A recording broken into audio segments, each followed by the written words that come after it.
Welcome back to Clydesdale Media, where we bring you the best from the world of CrossFit.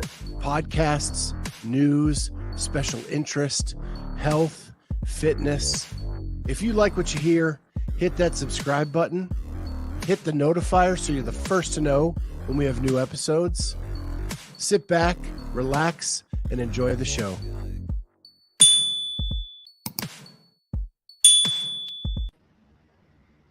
Hi, everyone, and welcome to Clydesdale Media Podcast. We are here with Scott the Clydesdale. I'm Kat Shear, and our new friend, Gabe Maldonado, the man behind Paper Street Coffee. Gabe, what is up? Cold. It's cold in New Jersey today. You're cold. Did you? Are you a CrossFitter? I am. Did you work out today? I work out in the afternoon. Okay, let's talk about your most recent workout. This is what we like to do here first. Break the ice.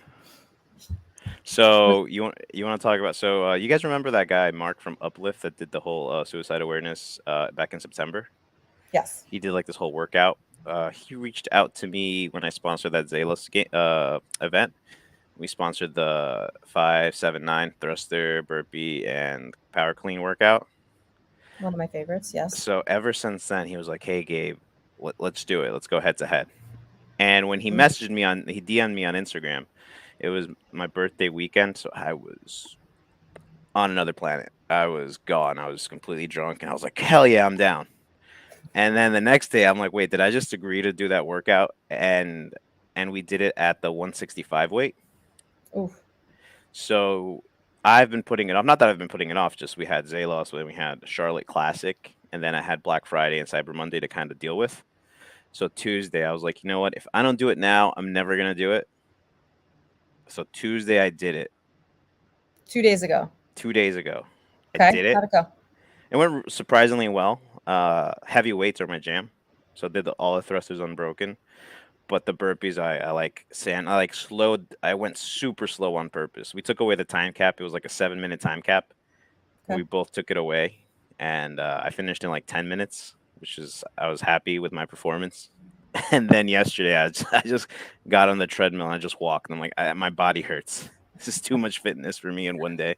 Yeah. So yeah. So that was my last like real workout. Was that horrible workout. 165 is my 1 rep max thruster, just so you know. So for you to do that at reps is pretty impressive. I would not be doing that unbroken. It hurt. It hurt my soul. It hurts me till this day. Scott, did you work out today? I did not. Today's my rest day.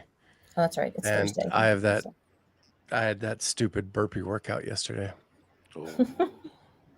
I was salty over. I also did not work out today. I've been coaching all morning, but our workout of the day is 10 by 3 tempo back squat building. And the tempo is 3-3-X1. So 3 seconds down, 3 seconds hold, explode up, rest once. Everybody loved it. It was really good. I love tempo squats. We don't ever max out here. So it's like a safe way to get time under tension and have a really good workout. So do you guys do any tempo work at your gym, Gabe? I work out in my garage. I don't go to an affiliate. I don't. Okay. I used to. I mean, up until recently, I paid my like affiliate dues to CrossFit Nassau, which is this awesome gym out here by Princeton. Okay. I would just pay my affiliate fees and never go, just because I support the guy and he was open. Mm-hmm. He was open during when we weren't supposed to be open. So I went back there 2 weeks ago just to kind of give him I give him my cans of coffee. I give it to him for free just so he could sell. Nice. Awesome community, really, really cool. So I used to go there, but I don't go. Just I have a whole setup at my gym. All I need is like a lap pool, and I have everything a CrossFitter needs to survive. Yeah, assuming swimming's part of your repertoire. That's yeah. Not happening over here. Let me let's back up a little bit and talk about how you found CrossFit. What is your CrossFit origin story? When did you first hear about it and walk into a gym or do a workout? So I credit it to one of my best friends till this day. My friend Nick, he I was overweight all through high school. Played tennis, played soccer, was overweight. I think I was like at 250, 260 during high school through college. But I had an awesome group of friends. Never had an issue. No one ever made fun about my weight. And if it was always like those kind of like grilling and like going back and forth type of things that you have amongst friends. It was never something that was like out and apparent. And my junior year in college, I just decided like, hey, it's like after a breakup and stuff like that. Friends were like, dude, let's just go to the gym. So I started going to the gym, started doing 5-3-1, which is, you know, clean. I mean, your squats, your deadlifts, your bench, and your press, your shoulder press. Mhm. Started that with my friend Nick. Um, Now Nick's brother-in-law owned a personal training gym. This is a personal training gym, was never affiliated, but they were What year are we talking about here? 2010. Okay. So they owned a personal training gym, but they did CrossFit. Like they followed main site, and at that point, Misfit Athletics was like super super huge, or like they were growing in 2010, uh, 2011 ish around there. So we would do workouts. So anyway, I lost a bunch of weight. I went from like I lost over like 80 to 60 pounds. I was the person who would just do like 5-3-1 and then run 5 miles on the treadmill every single day. Like from day one, from like 250 plus pounds. That's what I would do. Not the healthiest way. And I would run in like dunks and like those like flat bottom heavy dunk sneakers. I would run like 5 miles in that. It was the stupidest thing ever. But Wow. like fast forward to 2013, where I was like 100 and like 65 pounds, but just I didn't like how I looked. I was just thin. Hmm. I didn't really feel comfortable. And then I remember I was in my room. I just got back from college. I went to Rutgers University. My friend called me on the phone. We were talking about going to the gym, going to his brother-in-law's gym and doing a workout. And I always kept saying, no, let's just go to the gym here right by the house. Why are we going to go so far? It was actually, where it was? It was in Englewood. It Oh, was really? right on Grand Avenue. It was right on the main street. That's hilarious. Um, and we were watching ESPN. And he's like, Okay. dude, what's that? And I'm like, holy shit. And I remember vividly. It was Annie Thor's daughter in the 2012 games. They were doing like the highlights or whatever on ESPN right before SportsCenter. And it was her pushing that sled. It was like the football sled push that they had to do with the rope climbs, or it was some type of event like that. And I was, holy crap, what the hell is this? And he's like, dude, this is what they do at the gym that we'd never Mm. go to because it's like an extra 10-minute drive. And I'm like, dude, let's like, I was all in. I was in before I even did the first workout. So what does anyone do? I go on Google and I type in CrossFit. Okay. First link isn't the CrossFit Games. It's the CrossFit Journal. Mm. So I got kind of reeled in by the actual like Annie Thor's daughter, and then I went right into the journal. So I started So reading. the games got you interested. The games got me super interested, and then a second later, I went right into the journal, and I think that's kind of what changed. Where like people might usually go infatuated with like the games, and like Hmm. the sport of CrossFit. The sport Yeah. of CrossFit lured me into like the journal, and the journal was all about the actual complexity of like CrossFit as like a health and fitness general like GPP program, right? And that's Hmm. where I started going into it. The next day we went into that gym. We did Fight Gone Bad as my Nice. first CrossFit workout. I died. It was horrible, but it's like those like, dude, I feel so good after like lying on the floor like convulsing for like 20 minutes after. Um and then I just kept on going to the journal. Started literally day one. Um I saw the behind the scenes, I think, of the 2012 games. I think that was the first behind the scenes, Hmm. courtesy of Sevon. And ever since then, it was just journal, journal, journal, and I just learned and kind of just read almost every article that's out there, even till now. I could easily say I'm one of the few people that has read every single article that has been on the journal. I still pay for my fee, for my journal fee. I think it's like $15 a month. I think they still charge me. I'm not sure. I don't even know if the site is live. Yeah, I don't know. I was a subscriber to that too, and I don't feel like I haven't seen that on a charge lately. But I know what you're talking about behind the paywall, right? Exactly. And I mean, I'm pretty sure. Like I've printed things out at my like college and like school printer. I printed a bunch of things out. When I took my level 1, I used like my college and my the printer in my college to print out all the whole level 1 The book. whole handbook. Um, Why'd you get your level 1? because I wanted to open up a gym. I did open up a gym. Oh, Um, okay.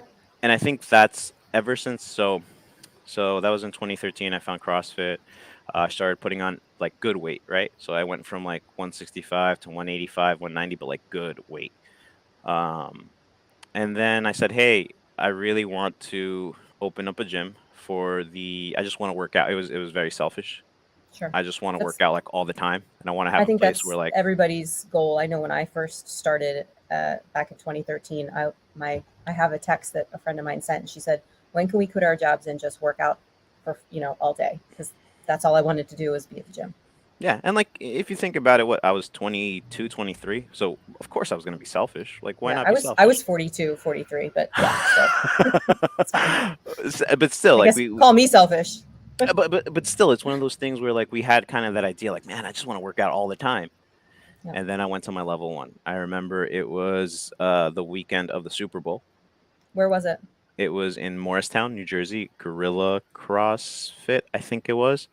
But Zach Forrest was my flow master, Okay. and Oh, I know. that weekend changed my perspective completely.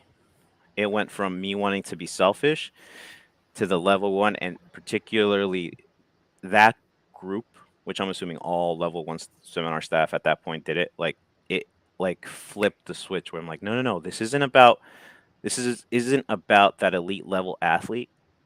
It's about everything that Greg has put up on .com on the journal. It's about all those articles. It's about the kind of like what Sevon says, like the guidebook for human performance and how to kind of, it taught me like I wanted to be a coach. I don't want to be an Mhm. athlete. It made me fall in love with giving cues.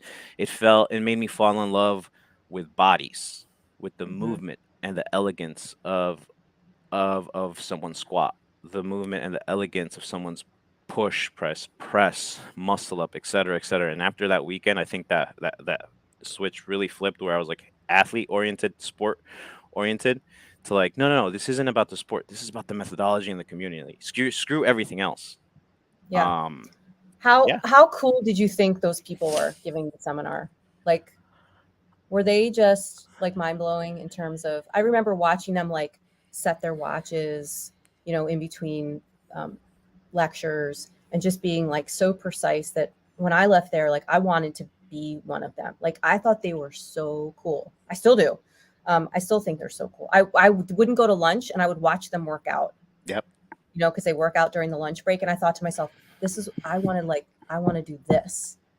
This is what I want to do. They were they were it was just everything that they did, right? Because everything was planned out. Even that workout during lunch was planned, right?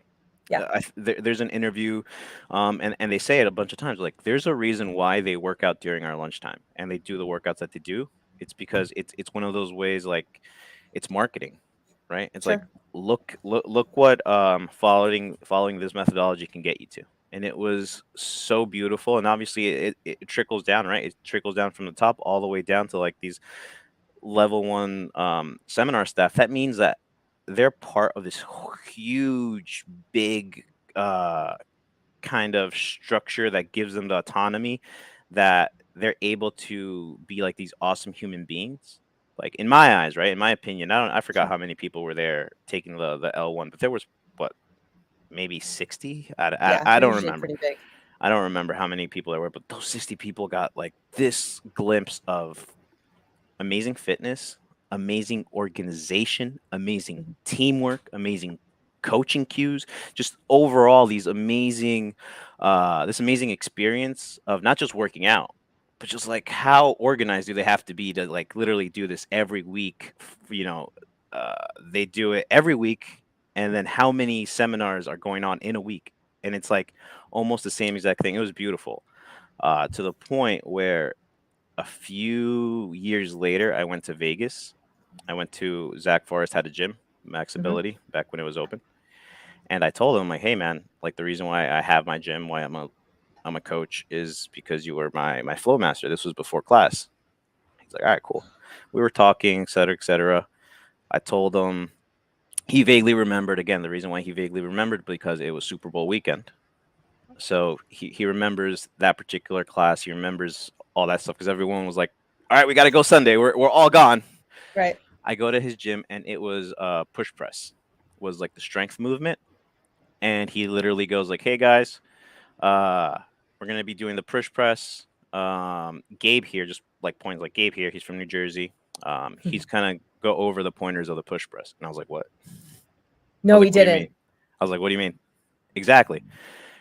And I literally just said everything that he taught me and what I learned on top of like reading all the journal or articles, and he either agreed or very little. Like I think he only fixed the one thing about like how deep my dip had to be for the push press, but he let me teach a brief segment, that push press segment, to his class, Wow. and it's just that kind of goes to show like that's the type of education you get from the level one. You don't get like a brief kind of just like glossing over of the movement. It's so in depth, and what they teach you is so good that they're okay with like, "Hey man, I taught you." And if you're a practicing level one coach, you know how to teach these individuals and what is wrong and what is right. And I'm assuming that he did that because he kind of, one, obviously knew like, "Hey, if I taught you, I'm pretty sure I did a good job." And Mhm. two, if you're practicing, I'm pretty sure that you're doing the right things. And as much as it was awesome for me, I'm pretty sure it was awesome for him also to kind of see that kind of I guess see his work at, see his teaching at work, right? Kind Right. of. Yeah, that's sort of the manifestation of his teaching, Yeah, right? exactly. How soon after you took your level 1 did you start coaching? I want to Or say were you coaching before you took March. your level 1? No, no, no. I was never coaching before I took my level one. I didn't have the confidence. Uh, Okay. I didn't think I could. I mean, CrossFit changed the type of person I was. I was someone that was very introverted. I didn't have low self-esteem, but it wasn't where I was. And Mhm. CrossFit and being a coach completely changed that for me. Like I'm a different person because I went to CrossFit.com. I'm a completely different person right now at 33 than I was at 23 when I found it, 22 when I found it. I'm a complete. I could easily and safely say, if it wasn't for CrossFit, I wouldn't be the person that I am today, 100%. Yeah, Um, I don't think we sit back and think about that too much, but I have a feeling that all of us could say, I know I could probably say that for sure oh, yeah, with I have, confidence. I have I to, mean, I have to every yeah. day, every night. I have to sit back and be like, wow, like all these people, like one, buy coffee from me, two, have conversations with me, right? Even like this interaction that we have here, like meeting you guys at the games and stuff like that. None of that would have happened without CrossFit. Right. None of that would have happened without Sevon. And Right. like it fills my heart with like warmness to be like, damn, like it's so cool that like this little one event in 2000 and whatever 2010 11 12 whatever whenever it was, like made me see this and like open this brand new door of like, hey, you can be confident enough to open up a gym. You could be confident enough to fail, open up another gym. You can be confident enough to fail again and open up something else. And you can be confident enough to fail again and open up something up and keep going and keep going and keep going to get where I am, where I am today. So yeah, got my level one, passed the exam in like March, and then started teaching like right away at a gym in the area before I Okay. opened my own. So I have a quick question for you, Gabe. As an introvert, we've had a lot of discussions about this in the last 2 weeks. You go to the games, you go to MFC, you go to the Charlotte Classic, all these events, and you are inundated with people coming up buying coffee from you, and you have conversations with each and every one of them. Are those highlights to you, or does that take a lot of your energy to get up for those weekends? Oh, no, so like 2020, like 23-year-old, 24-year-old Gabe was an introvert like before CrossFit. After CrossFit and being a coach, like having to interact with people, being wrong and like failing and being right and stuff like that. So like it's building blocks. So by the time that I'm at the games, right, where I'm at MFC, it's a complete different person where I'm no longer that introvert. It's like one of those things where it's like so not overwhelming in the negative sense, like in the negative connotation. It's overwhelming and like the positive, like, oh my God, like this is so cool, to the point where I went to the game. So the games was obviously the first time that we were just there, like in front of the community, which was like so awesome to see. But the Thursday my girlfriend wasn't there. She flew out for Friday. So Friday she comes in and she pulls me aside like after an hour and she's like, Gabe, let I had two people there helping me out plus her. She's like, Gabe, take a second. These people want to talk to you. They're not like, they actually are going out of their way to talk to you and they want to have a genuine conversation. And you, because for whatever reason, I thought to myself, right, being still a little insecure, I'm like, oh, they don't want to talk to me. They just want like quick, like 5 seconds about coffee and then that's it. They're gone. And they would linger around and she would see me like try to like not wiggle my way out of the conversation, but it was uncomfortable. I'm like, why are they still here? She's like, no, these people want to talk to you. Just give them their time. And ever since then, it was just like, oh shit, like uh, people want to have a conversation, and I want to have those conversations with people because like that's how we, get to know everyone, and even and we just kind of advance and progress as human beings, right? Like spending a little bit more time with each other. Like it's what we're doing now, having a conversation. Yeah, they want your time. Yeah, I love it. Yeah, and it's cool. I need to step out real quick. I think my dog is destroying something upstairs. I'll be right back. Walter. Dogs. So tell me a little bit about the gyms that you opened. Sounds like you had a couple runs at it. I love sort of learning from mistakes. I think it's good life lessons. Yeah, I mean, I tell everyone, I love failing. Like I love it. And not in the sense of like, oh, you're a loser type of thing. You love failure. It's like, no, I love failure because it's the natural progression to succeeding, right? Yeah. Without Yeah. failing, a 405 back squat more than once, right? You'll never hit it. And once you hit it one time, you might have failed 100 times. It doesn't matter anymore. Yeah, You that's a hit it great once, analogy. that's it. And that perspective right there changed my business aptitude, my emotional aptitude, the way I was in every aspect of my life. That particular, whether it's like, how many times did you fail a ring muscle up before you got it? Once you got it, that's it. It's over. You got it. Like now, Right. the next step is getting two ring What's muscle next? ups, and Sure. there's never a ceiling. There's always the next goal. Um, and I think that's what happened with my first gym. I had partners, and I'll take onus on myself. I wasn't the best partner, and they decided to. It was three of us, myself plus two other people. Those two other people decided to open up another gym, um, A second location. a different gym, completely not affiliated with the first gym Got that we it. had in a different Okay. area, and it was up to me. I said, hey, you know what? I think I don't want a gym anymore. I think I don't want to be a coach anymore. So I was gonna let it go. I was like, all right, Mhm. 3 years was fun. I think I'm done. I don't need another one. And then the community was just like, no, man, like we don't want to go all the way over there. Like we like the way that you teach. So I was very movement. Like I would teach you how to squat. I would teach you how to lunge. I would teach you how to press. I would teach you how to pick up your baby. I would teach you how to put, uh, something up on the highest shelf. I would teach you how to tie your shoe properly. I would teach you that. So I wouldn't just teach you, hey, look, we're gonna put on trap music and work out. I would Yeah. teach you, hey, before we're gonna do all this fun thing, let me teach you how this deadlift is applicable for you picking up your laundry or picking up your granddaughter. Or if we're gonna do a push press, let me tell you how this is applicable for you even playing with your kid, type of thing, right? So that was the coach I was, Yeah. and that resonated with the members.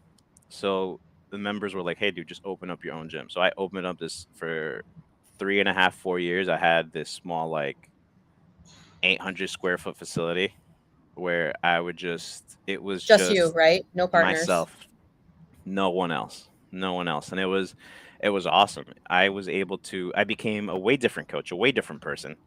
Uh, I met my girlfriend through that. Like my girlfriend of now 5 years, I met her through the process of closing one gym and opening up another gym, and she's been there, right, to see me go from like this person of having those thoughts of like, am I gonna fail, to having those thoughts of like, okay, even if I fail, like it's fine, like I'll be fine, uh, and kind of just growing as a person. So like I wouldn't grow as a businessman and as a person if it wasn't for like, again, I could only bring it back to like this CrossFit thing. Like this thing was the reason why I did I guess I am the person that I am right now. Yeah. Did you ever So affiliate? just Were you an affiliate gym? My gyms weren't affiliated, but I coached through all that. I still coached at an affiliated gym. It was called CrossFit Quantic. So I was like, yeah, Hmm. kind of don't want to burn the stick at the candle at both ends. Sure. So I was coaching. I had my own gym, and then I still coached at another gym, like very far away. Is your L1 active? So I lost it in 2020. I Okay. could have either taken level two, Hmm. but 2020, so 2019, I sold my gym. I don't know why. I guess I saw the writing on the wall. I had a few personal things happen too, where I had to close another business down. Okay. And it kind of put me like, hey man, like let's just like, I love the coaching aspect of it, and I miss it to this day. I'm like, damn, I miss it so much. Like it's like a calling. Buddy, Um, I need a coach. If you ever want to just Dude, like, Delaware, that's a little far. if you, I mean, just come for a visit. If just like dust the, what I is it? What do might. they say? Get the brush the dust off. I Just come and I would coach every once in a while. I would love to. I'd love to. I'd I would love let like you. kind of giving cues. I coached a few people here at the garage, for a little bit, like You during should the go on like a pandemic. guest coaching coffee tour. I would love. Oh man, I would love to like dust it off, Right? take the level one again. Okay. That would be dope. But yeah, I lost it during the pandemic. Just because I was like, I don't want to do the whole FaceTime level one thing. I don't know if they Yeah. had level two with FaceTime or I don't whatever. think so. So yeah, by then it was just like, all right, I'm done. I'm not going to use it again. And I still practice. Like I work out every day. Like Hmm. I still, even though the content from the journal isn't there anymore, like we still have Chase and Bill doing like those recaps, right? So like I hear it and I'm like, oh yeah, I remember when I was like writing down, like I was taking notes. I was like reading and taking notes while I was studying to like pass my like exam for university and stuff like that. I was like, oh cool, I'll study this here, I'll study econ here, and then like on my spare time I study the mechanics of a squat, the mechanics of a wall ball. So it was like it was like that was intertwined with like my studies as well. Like CrossFit was intertwined, and like progressing as a coach was intertwined with me progressing as like a regular person trying to get like their degree. Yeah. while I was upstairs, I heard you talking because my dog did destroy some things, which is awesome.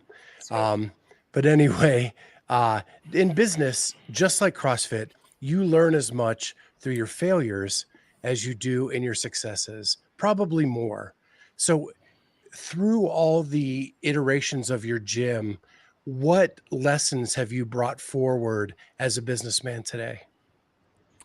Um, just be as open and as honest as you can.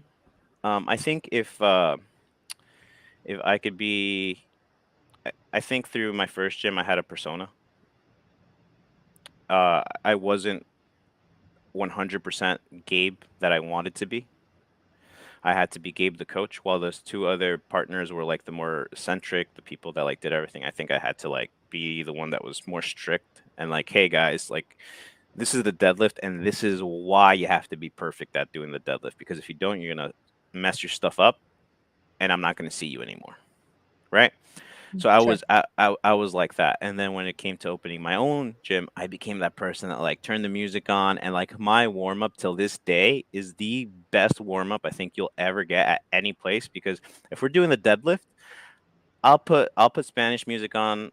I'll put, I'll make we'll start with like jumping jacks, high knees, and we'll transition into 30 seconds of doing movement specific uh mobility patterns, and people won't even think about it. People will just do it and then associate, and then I'll go back to jumping jacks again, or I'll go back to like lunges again, and I'll interweave those particular movements into like something almost like a Zumba class.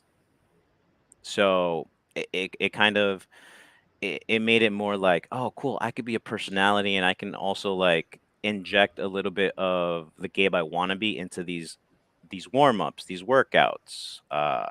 So I kind of started learning like, hey, and also it's okay, you can run a business by yourself.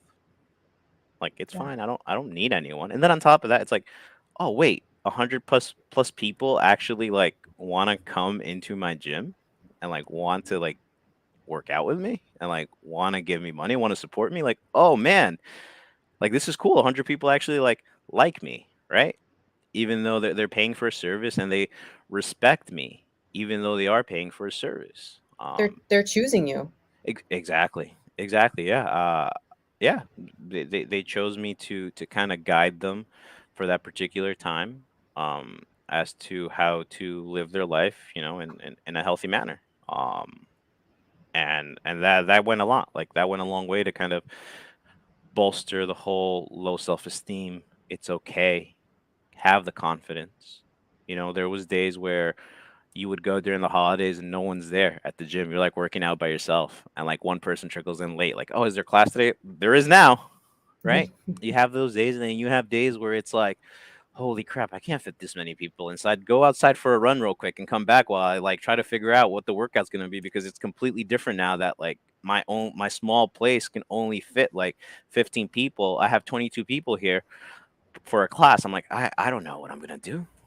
And like thinking on your feet, like working with that chaos is very important. I tell my girlfriend every day, I think my superpower is hey, I work amazing when there's chaos. If there's chaos, throw me in. I got it. I'll figure it out. We'll fix it. We'll rule the world. We'll conquer the world. But if everything is fine and perfect, I'm like, oh god, this is boring. Why do I want to like? Why do I want to like?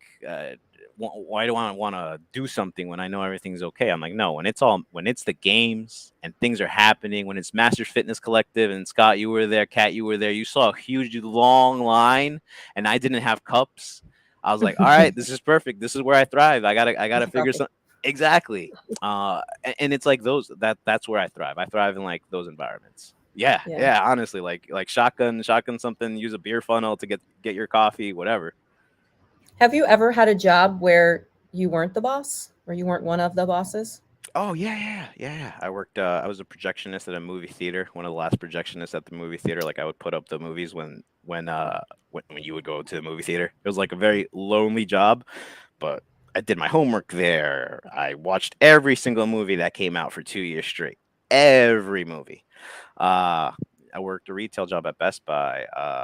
I worked for a startup company, a really big startup company that like sold for millions of dollars. I was like their third employee, and I would constantly be. I've got fired so many times for that job. It was crazy. I got fired way too many times, and then the next day they'd be like, "Gabe, where are you?" I'm like, what do you mean? You just fired me yesterday. Like just I'll see you in a few minutes. Bye. Oh, no way. I'm like, all right. Uh, and again, like that's kind of showed me like how to deal with individuals, how to deal with stresses, how to deal with people, right? Everyone is different. And I think I have a very unique perspective. Like I grew up I I try, Travis. Uh I grew up, very poor. Um Family didn't have like I remember having to like look for money just to be able to like have enough to take the train to go to school, to go to Rutgers. Mm. Like every day, I'm like, damn, am I gonna have enough for the monthly pass? Or like, hey, am I not gonna be able to pay for the monthly pass because I don't have enough money right now? And like, I have to like work a little bit. And by the time my next paycheck, like, is my mom gonna be able to help me find money? Is my dad gonna be able to find like some type of way to like, uh, get to where I want to be? Grew up on food stamps, grew up on all that stuff. Do you have a big family? And no, it's Lots of just brothers and sisters? no. My little sister, who is like 5 foot nothing and is a police officer, the one that we talked about. Got it. Mhm. She's younger than me, but she swears she's like the older sibling. And then my mom and my dad, and that's it. Okay. And it was just us four, and like you know, we didn't have the most privileges of life, and it was hard. But now now we're here, and it's like without those experiences, uh, again, without like very like small little pieces of like that whole big puzzle, right? If I only focus on that small little piece, I'm like, oh man, where does it go? Where does it go? I'll stress the heck out. But if you focus on the whole thing, like, oh man, like this is just a small little piece of this whole huge thing, like I'm good with it. Um, so yeah, like I we we figured it out, right? And I use those experiences to kind of dwell on whenever there's a stress, whenever there's an issue. Starting Paper Street Coffee, Paper Street Coffee, starting Paper Street Coffee was one of those things where I was working at a job, and I'm a GM for a distribution company. And during lockdown, none of our employees wanted to drive to Chicago to pick up product that we needed to pick up. So I'm not one of those people, but I said, So I'll you do it. went, Yeah, I'm yeah, like, hey, I'm gonna do it. Why am I not gonna do it? Like, what am I gonna do? Like, what if this product completely messes us up and more than one person loses their job? Not just me. Obviously, I'm gonna be selfish. I don't want to lose my job either. But what right. if? So literally on my drive back, I remember speaking to my girlfriend. I'm like, what do you think about coffee? Because like coffee was on my mind. I'm driving back a 26-foot box truck from Chicago to New Jersey, and I'm like, oh, I want coffee. And I'm like, what do you think about us selling coffee? She's like, what do you mean? I'm like, selling coffee. Like, what do you think about it? And hung up, called my friend who introduced me to CrossFit, Nick. Hey man, what do you think about me selling coffee? Like, so I called my brain trust, right? The guys that I kind of Sure. really kind of shoot ideas off of, and they were like, yeah, like as long as you don't do anything stupid and you don't like do the dumb things that you've done before, like get partners, give a bunch of people money and stuff like that, and never see any of that money back, like just do it. And if it's something that you're passionate about, and I did it. So that drive, like that like Chicago to New Jersey drive, like inspired me to like, hey, you know what? Coffee time.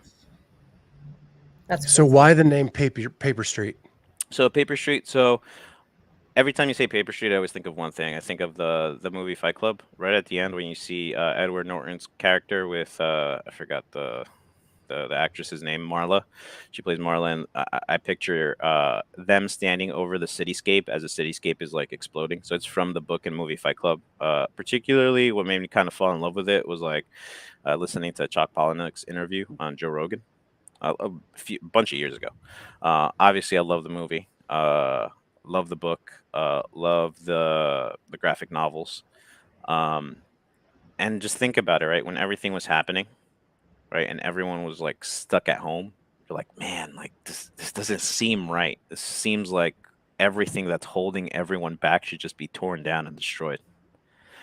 Mm, And that's what gave me the idea. And I also wanted something that wasn't like too on the nose, right? Paper Street can be anything.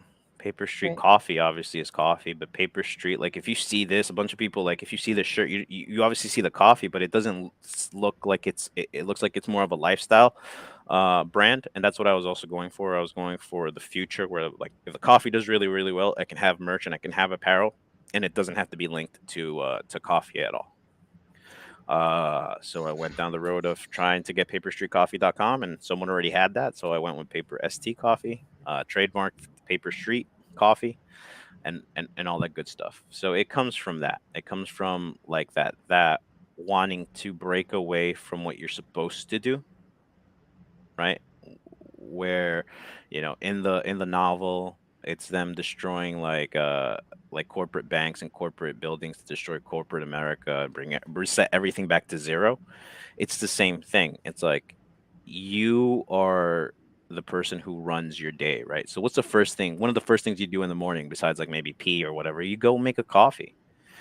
So right off that's like your very first thing that you have a choice. Why wouldn't you choose to get something that's really good? That's why the first coffee I ever made is called The Narrator. The main character of the books and the movie is the Hmm. narrator, but you are the narrator of your story. Like you are Kat, the narrator of my own, Scott, the narrator of my own day, Gabe, the narrator of my own day. So why am I not going to choose something amazing and something really cool to start off my day?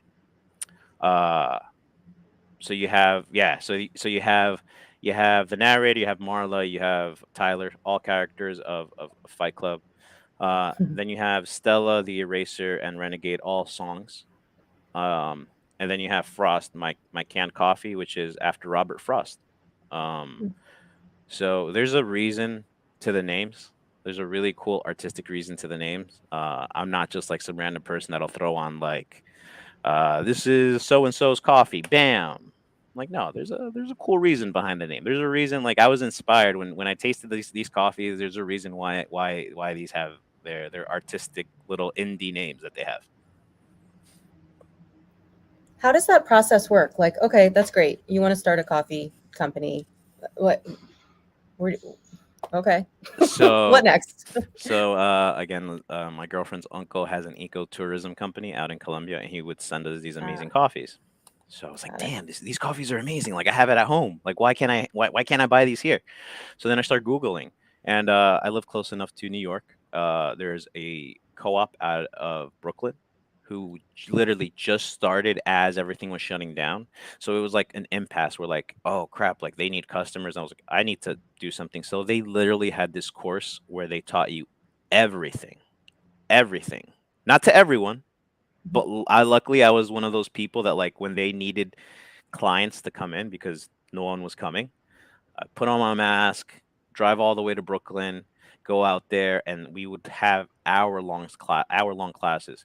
How to roast, how to import, why this, why that, and it was constant like just learning. And I went to school for like 6 months on how to everything about coffee. When I came back home, the same thing, like I did with CrossFit, right? When I was on the journal taking notes, I would come home, import everything into my brain, go online, start taking notes. Like, what are the best practices? What are this? Like, I would obsess, and I obsessed to this day. And that's what I do, right? So I find the best coffee, meet the best co-ops or the best farmers, try to have that connection with them. Uh, try to, because if you're cat the producer of coffee, right?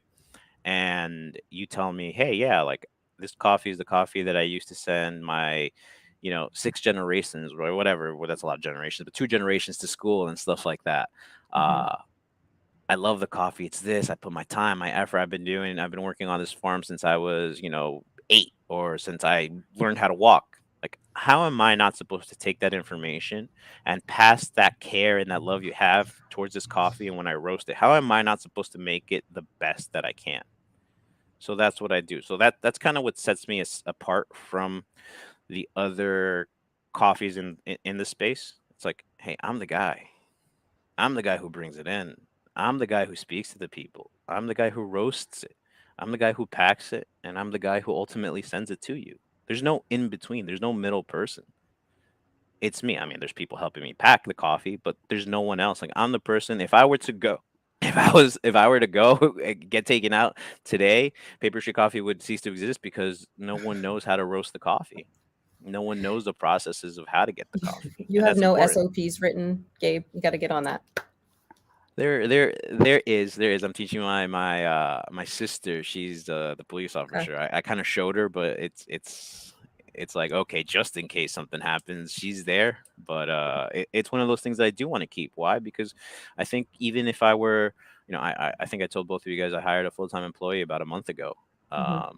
to handle operations, not to handle the coffee manufacturing process because I love that. I love the coffee manufacturing process. It's an art. I'm an artist. I love that. I'm a drummer. I love music. I love art. I love poetry. I love reading. Like that's who I am. I'm an artist. This is my art. Like what you guys are sounds weird. What you guys are drinking is an art. Is my art. So it's almost like a part of me. Yeah, so when you jump into this, right, you have this baby that you love and now you've got to get it to market. And there's nothing CrossFit about coffee other than a lot of CrossFitters drink it. But you have a community that you've gotten to know over the last 6 years. Was it natural for you to market toward CrossFitters, or was that just by happenstance? So yes, and no. The very first video that I have, it's no longer on my Instagram, and I'll put it back out for the holidays because It's holiday themed. I filmed one of my training partners, one of the coaches at the other gym I used to coach. Uh, her Joanna. She is a mother of 8 with the most insane body I've ever seen. Mother Eight of what? 8 kids. 8 Jesus. kids. Same dude, same guy. All very religious family. Um, 6 packs, arms, huge arms, beautiful individual. I've done a few competitions with her. We've won a few competitions, CrossFit competitions. Awesome human being, and I was like, hey, here's my idea. You have 8 kids. You drink coffee. You handle you deal with your 8 kids, and on top of that, you have this amazing body and you work out. So one of my first videos, I'll put it back out, is her like coming down from like her bedroom, drinking coffee, and going to like work out. And then like the story is like, hey, look at her body. Look at her amazing like uh diligence and like dedication to being this awesome like physical like freak, and also her having these 8 kids that she deals with. Um, so it kind of did start like that, and then I didn't focus on CrossFitters. Like I just gave it to the people that I knew. That was like end of 2020. 21, it was just kind of hit and miss, like very few. I didn't want to market it I had no plan on marketing to CrossFitters, to be honest with you. Not at all. Like I had steady online sales and we were growing. And then the whole thing with with Sevon happened, right?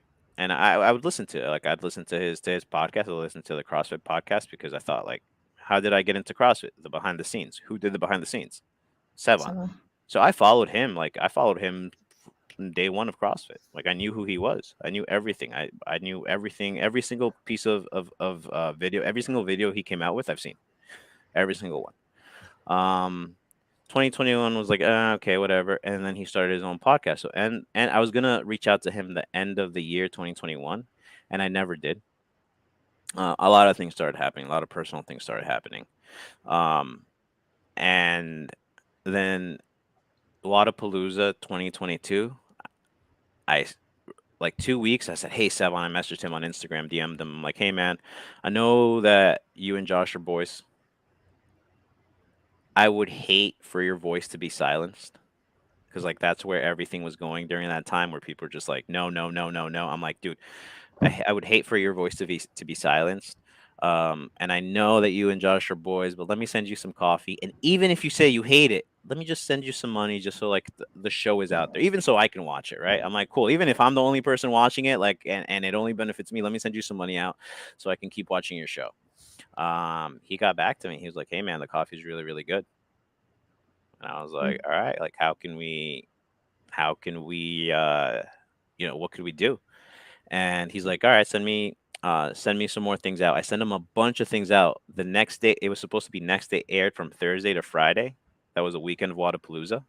So I was like, cool. If he gets the product there during Wadapalooza of last year, like he's gonna be pushing it, he's gonna be drinking it. FedEx or UPS loses the package, never gets there. oh, I have to resend everything back out. So I look like an ass because I was like, yeah, it's gonna get there tomorrow. Never got there. But yeah, we grew the relationship. There was a reason why when I messaged him, he read my message. Something personal happened a few years ago, and I reached out to him, and he sent me a message back with all this information. Right when he was still working at CrossFit, and I was like, oh man, like he actually cares.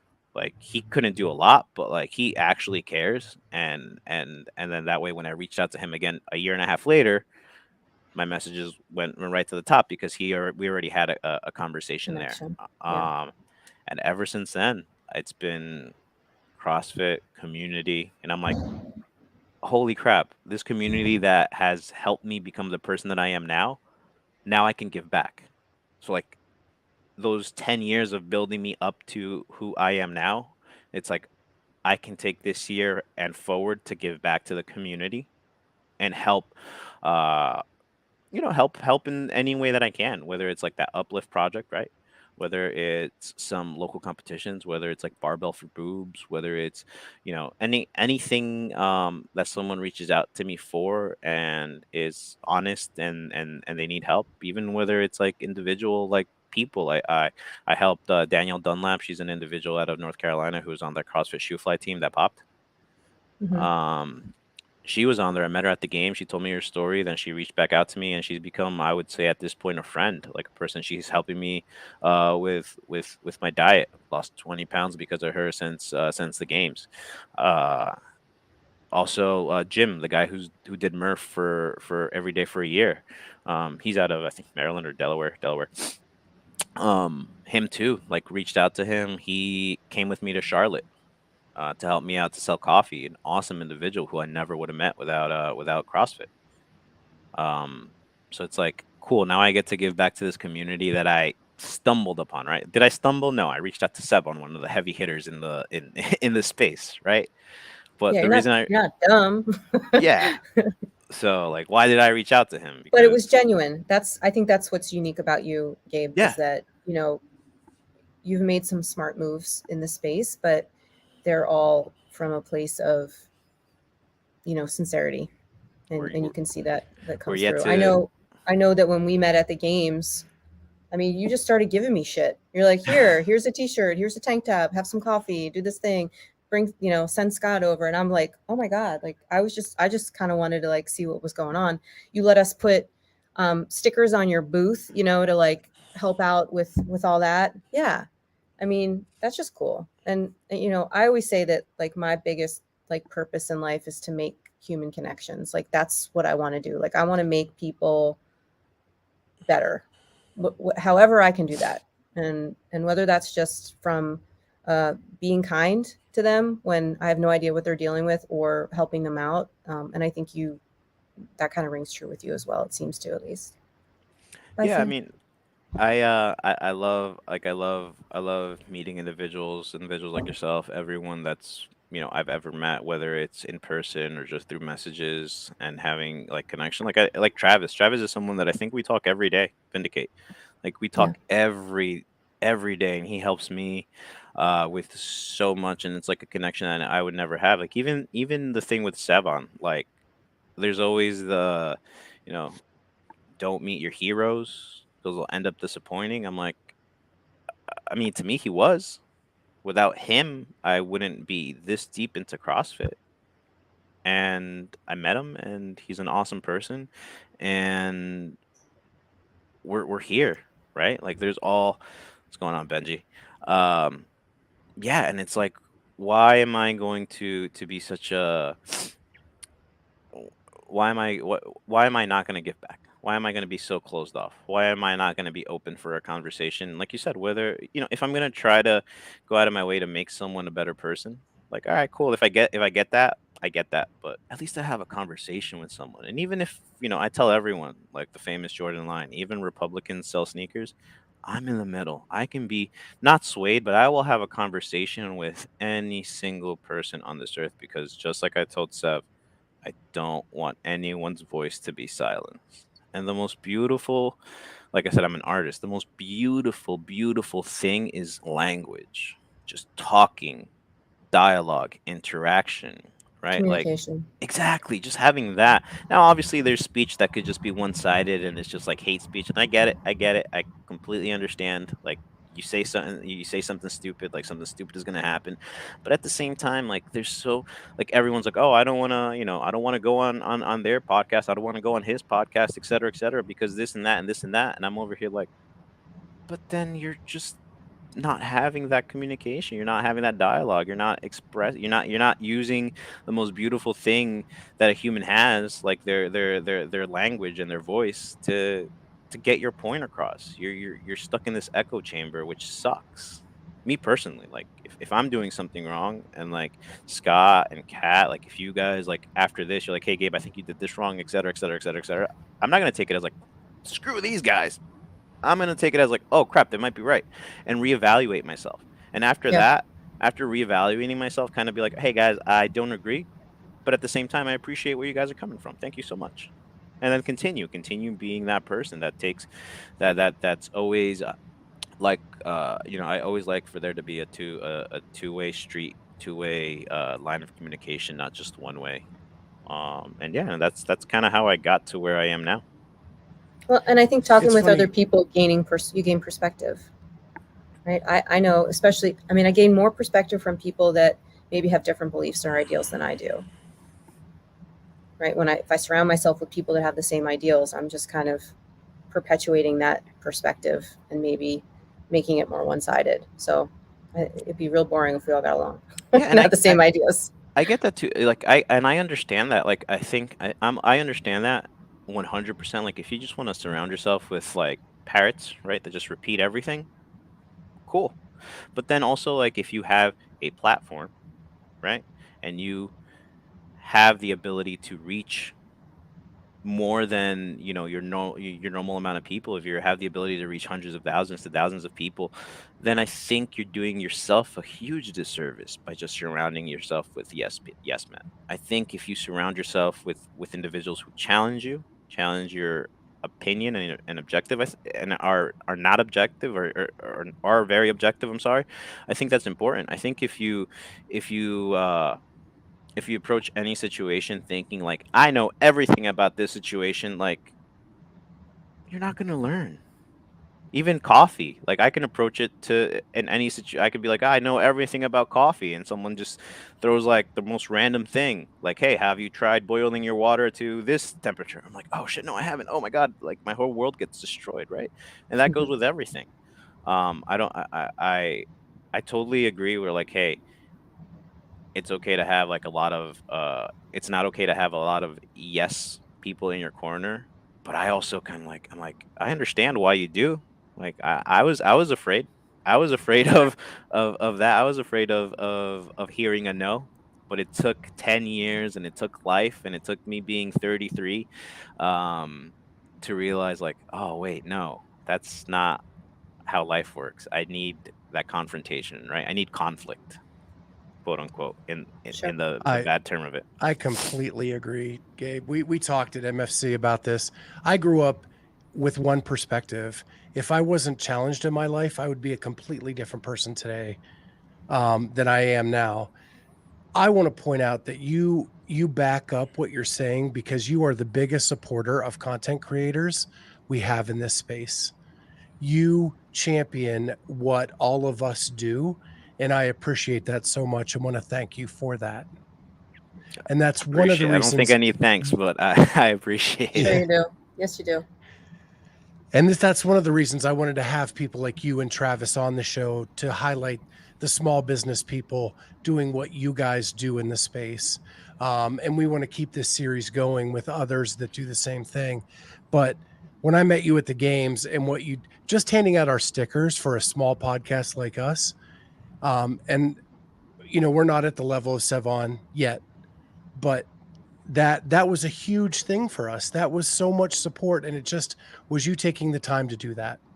Um, and I appreciate that so much. And I love the fact that you don't want people to be silenced. We all should have a voice. Um, and I love that. So thank you so much. Yeah, rising. Glad I've gotten to know you. I appreciate. Like I said, rising tides lift all ships. Maybe not everyone should have a voice, but Most but everybody. Mm. yeah, mostly everyone, and yeah, like rising tides lift all ships. At least give them a chance, right? Yeah, yeah, Give them a definitely. chance to have a voice. Let's just real quickly before we wrap up, because we're getting up to the hour here. You were not keen on coming on a podcast. I When I wasn't. first reached out, I was very surprised. But talk us through that a little bit. I didn't want it to be about me. Like I wanted it to be about like the people like Travis, Benji, Ariel Owen, Jared, Graybeal. I wanted it to be like it's not about me. It's never been about me. Like I think Paper Street Coffee, even though I'm the owner of and everything, I never wanted to be. I never wanted when someone sees Paper Street Coffee for them to associate it with me. Because as I think as a human being, not as a businessman, but as a human being, I think it's more about that, like what you said, right? Like the whole being able to give back to everyone. So it's like, how did this movement start? And no one can pinpoint it back. I think that's awesome. I think Sure. pinpointing it back to like a person is like very it's like I had to fight my like I didn't want that ego boost. I didn't want that. I didn't want it to be about me. I love the conversation, and like I'm glad it happened when it happened. Maybe 3 weeks ago or whenever it was supposed to happen, it wasn't the right time. Um, and that was it. Like it wasn't anything like about you guys. I just didn't want it to be about like I didn't want it to be about me. Hmm. Yeah, I think that was Well, that was the main reason. and we didn't learn a whole lot about you in this hour. You talked a lot about, the stuff that the people that you've met and the people that you've helped and people that have helped you, which is just on brand for you. So And thank you. I think that's something that I did want to do because I think and Travis can attest to this. I think having a conversation over like an alcoholic beverage goes a longer way, and I think that's what I wanted. I'm like, hey guys, here's like the little the first layer, and if you guys want, like, meet me in person, and I'm an Right. open book. We'll just go sit down, have dinner somewhere, um, and we'll have an awesome, genuine conversation. Well, I think this too is giving people a chance that whoever's seeing this now or who's going to watch it is going to give a little bit of insight into sort of your persona and how you treat people, and it'll make you that much more approachable maybe to people that wouldn't necessarily approach you for their own insecurities. Oh yeah, I You appreciate know? you guys for that. Appreciate you guys for the support. Appreciate you guys for doing what you guys are doing, continuing what you guys are doing, and hopefully you guys reach out to so many more people, and they're on this, and everyone helps each other to kind of get to where they want to be, wherever that is. Yeah. And now that I I know want that to. you're in New Jersey, you're not that far from me. So like I said, guest coaching whenever you feel like it, if you get it the itch and you want to come down, just I have family down like that area too, so it's perfect. like I think Perfect. next time I go, I'll stop by and For work sure. out. And then maybe we could talk about you coming down for the Green Beret Project too, because we need a coffee person at our event. Consider it So done. yeah, let's hook Consider up it for done. that. And Scott, Before I let you I'm go, done. though, I got to say, the frost in the can is my treat that I give myself like once a week. It is so good. It is that perfect afternoon pick me up when I'm having a long day at work. I love the eraser. I love the Stella. I'm going to try the other ones as I go. But how can people get their own coffee from you? Paperst.com. Paperstreetcoffee.com. I'm working on getting Paper Street Coffee. That URL. I'm working on it next year. I'm supposed to hopefully have it, but we're working Is on it. someone holding it for ransom? Someone just doesn't want to sell. I've thrown numbers. They just don't want to sell it. So Okay. And they it can, is what it is. yeah, and they can follow you on Instagram at we have it right there on the screen at Paper Street Coffee. DM him. He'll answer any questions about the coffee that you have. I've done that myself. And if you get a brown bag from him in your box, Oh it's yeah. tea. Yeah. If you DM me and I don't get back to you, it's because I do have other people running my Instagram now. It's completely different. So I'll try to get back to you as much as I can. Gabe at paperstreetcoffee.com. If you have any questions, please reach out to me. And also look out for some awesome Paper Street athletes. You got Ariel, got Colton, and then we have Danielle Dunlap, who just won the Charlotte Classic. Callista, who came in second, she was another awesome athlete, and we have a few more that hopefully at Wadapalooza I get to see and meet a lot of you guys, like Bruce. No, that's not his real name, but We all Bruce. can't wait to meet Bruce. So it'll be fine. And you have a We big are gonna announcement have a coming up blast. soon, right? Something's brewing in sometime, maybe. We'll see. Yeah. Okay. We'll see what happens. We'll see what happens. Good stuff's happening, my friend. I'm excited for you. Thank you. See you at Wadapalooza. Yes, we will. Let's do it. Take us home, Scott.